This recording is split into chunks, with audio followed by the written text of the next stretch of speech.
Quand on prononce le nom Michael Jordan, on pense immédiatement au meilleur basketteur de l'histoire. Son nom est une marque, un symbole de performance absolue. Le numéro 23 des Chicago Bulls, la langue tirée, la silhouette du Jumpman défiant la gravité. Ces images sont gravées dans l'inconscient collectif. On pense à ses 6 titres NBA, accomplis en 2 triplés distincts, ses multiples titres de MVP, ses 2 médailles d'or olympiques avec la légendaire Dream Team. Des records qui tiennent encore aujourd'hui. Jordan, c'est l'icône, le champion, le gagnant. Mais derrière ce mythe, cette statue de perfection, se cache une vérité bien plus humaine, bien plus inspirante. Michael Jordan est d'abord le roi de l'échec. Oui, celui que l'on considère comme un dieu du basket. L'homme qui semblait ne jamais douter, a connu l'échec de manière répétée et brutale. C'est une facette de sa vie souvent éclipsée par l'éclat des trophées, mais c'est la clé de tout. C'est lui-même qui l'a résumé avec une franchise désarmante. J'ai raté plus de 9000 tirs dans ma carrière. J'ai perdu près de 300 matchs. 26 fois, on m'a fait confiance pour prendre le tir de la victoire et je l'ai raté. J'ai échoué encore et encore et encore dans ma vie. Et c'est pourquoi je réussis. Cette phrase n'est pas une simple formule. C'est le moteur de sa carrière, la philosophie qui a forgé la légende.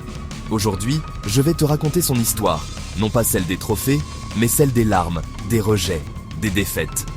Nous allons revenir sur ce jour où, adolescent, il a été jugé pas assez bon pour l'équipe de son lycée. Nous revivrons ces années de frustration face aux Bad Boys de Detroit, qui semblaient avoir trouvé la formule pour le briser mentalement et physiquement. Nous verrons comment il a utilisé chaque porte fermée comme une source de motivation. Nous explorerons aussi comment, même au sommet, il a dû faire face à des tragédies personnelles qui l'ont poussé à tout abandonner. L'histoire de Michael Jordan, c'est celle d'une résilience hors du commun. C'est le récit d'un homme qui a transformé chaque obstacle en tremplin, chaque critique en carburant. Alors, si tu crois que tes échecs t'empêchent d'avancer, si tu doutes de ta capacité à atteindre tes rêves, son parcours va te prouver le contraire. Car il nous enseigne que la grandeur ne se mesure pas à l'absence de chute, mais à la force avec laquelle on se relève, encore et encore. L'histoire de la légende Michael Jordan ne commence pas sous les projecteurs de la NBA, mais dans l'anonymat d'un lycée de Wilmington, en Caroline du Nord. Nous sommes en 1978. À 15 ans, Michael est un adolescent passionné qui a hérité son amour du basket de son frère aîné, Larry, son premier grand rival.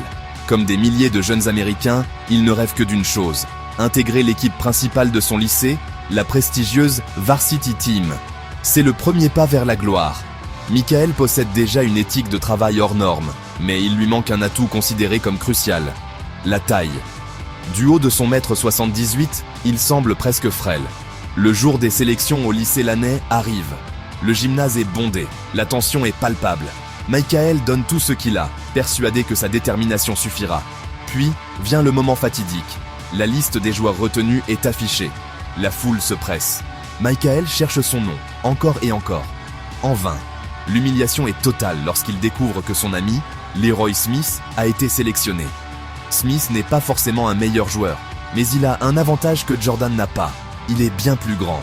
Pour le coach, qui a besoin de gabarit, le choix est pragmatique. Pour Michael, c'est une injustice insupportable, un rejet viscéral. Le choc est brutal. Anéanti, Michael rentre chez lui, s'enferme dans sa chambre et pleure. Il est prêt à tout abandonner. C'est sa mère, Dolores, qui trouve les mots pour le réconforter, et surtout pour rallumer la flamme. Elle lui conseille de ne pas baisser les bras, mais de retourner au gymnase pour prouver à tout le monde qu'ils ont eu tort. En réalité, Jordan n'a pas été complètement renvoyé. Il a été relégué en équipe réserve, la Junior Varsity. Mais dans son esprit, la nuance n'existe pas. Cet affront est le moment fondateur de sa légende. C'est là que naît cette rage de vaincre qui ne le quittera plus jamais. Dès le lendemain, un nouveau Michael Jordan émerge. Il transforme sa douleur en un carburant inépuisable. Il est le premier arrivé à l'entraînement, le dernier à partir. Avec l'équipe réserve, il est sur une autre planète. Chaque match devient une démonstration. Il enchaîne les performances à plus de 40 points, comme pour crier au coach de l'équipe première l'erreur qu'il a commise. Durant l'été suivant, la nature lui donne un coup de pouce. Il grandit de plus de 10 cm. L'année d'après, lorsqu'il se représente aux sélections, il n'est plus le même homme. Il est plus grand, plus fort, et animé d'une détermination féroce. Ce rejet n'était pas une fin, c'était le véritable commencement. Ce rejet aurait pu briser n'importe quel adolescent, Mais pour Michael Jordan, ce fut l'étincelle qui alluma un brasier. Il n'avait peut-être pas le talent le plus pur, le plus évident de sa génération. D'autres étaient plus grands, plus rapides, plus doués naturellement. Mais il a développé quelque chose de bien plus puissant, une obsession dévorante, une faim de prouver, non pas aux autres, mais à lui-même, qu'il était destiné à la grandeur. Cette porte fermée est devenue le portail vers son destin. Alors que ses camarades sortaient, Michael s'enfermait dans le gymnase. Le son de la balle sur le parquet devint la bande-son de ses soirées. Des centaines, puis des milliers de tirs. Il ne se contentait pas de répéter ses points forts. Il attaquait ses faiblesses avec une férocité inouïe. Sa main gauche, son jeu de jambes, sa défense. Chaque goutte de sueur était un investissement dans sa future légende. Il se mesurait sans cesse à son frère aîné, Larry, dans des duels acharnés dans leur jardin, des batailles qui forgeaient vie son esprit de compétition jusqu'à l'os. Il voulait non seulement gagner, mais dominer. Jour après jour, il a sculpté non seulement sa technique, mais aussi sa volonté de faire. C'est dans la solitude de ses nuits qu'il a compris une vérité fondamentale. Le talent te donne un départ, mais seule la discipline t'emmène jusqu'à la ligne d'arrivée. Il a appris à transformer la douleur de l'échec en carburant. Cette éthique de travail, née d'une humiliation, deviendra sa marque de fabrique, le fondement du Breakfast Club à Chicago. Ses entraînements matinaux où il repoussait ses limites avant même que la ville ne se réveille. Pour lui, la pratique n'était pas une corvée, c'était son sanctuaire. Le lieu où le doute mourait et où la confiance naissait. Il a compris que la grandeur n'est pas un don, mais une décision, renouvelée chaque matin.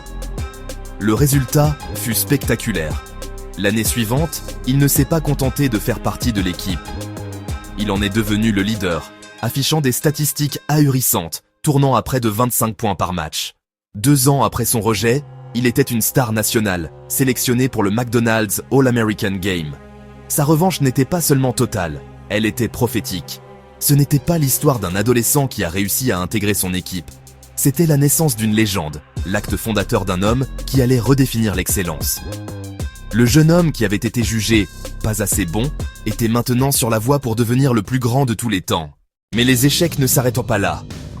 Arrivé en NBA, Jordan a découvert un autre monde. Un monde brutal, impitoyable, où chaque match pouvait briser une carrière. Il a perdu des finales, raté des tirs décisifs, connu des blessures. Beaucoup oublient qu'avant d'obtenir son premier titre NBA en 1991, Jordan avait accumulé des défaites cuisantes en play-off. Mais lui refusait de lâcher. Chaque défaite devenait une leçon. Chaque échec, une marche de plus vers la grandeur. Jordan lui-même l'a dit dans une phrase devenue culte. « J'ai raté plus de 9000 tirs dans ma carrière. J'ai perdu presque 300 matchs. 26 fois, on m'a fait confiance pour le tir de la victoire et je l'ai raté. J'ai échoué encore et encore et encore dans ma vie. Et c'est pourquoi j'ai réussi. » Ces mots sont peut-être les plus puissants jamais prononcés par un champion, parce qu'ils renversent notre manière de voir l'échec. Ce que nous apprend Jordan, c'est simple. Tu ne peux pas vouloir le succès sans accepter l'échec. L'échec est le prix à payer. Il est l'école de la réussite. Si tu as échoué à un examen, si tu as perdu un emploi, si ton projet n'a pas marché, tu es exactement sur le même chemin que Jordan. La seule question est, est-ce que tu vas abandonner ou est-ce que tu vas continuer ? Michael Jordan est devenu une légende immortelle, non pas parce qu'il n'a jamais échoué, mais parce qu'il a refusé de laisser ses échecs le définir. Alors toi aussi, souviens-toi, chaque défaite est une opportunité de guiser. Chaque échec est un pas de plus vers ta victoire. Ne crains pas l'échec, car il est inévitable. Crains seulement de ne jamais essayer.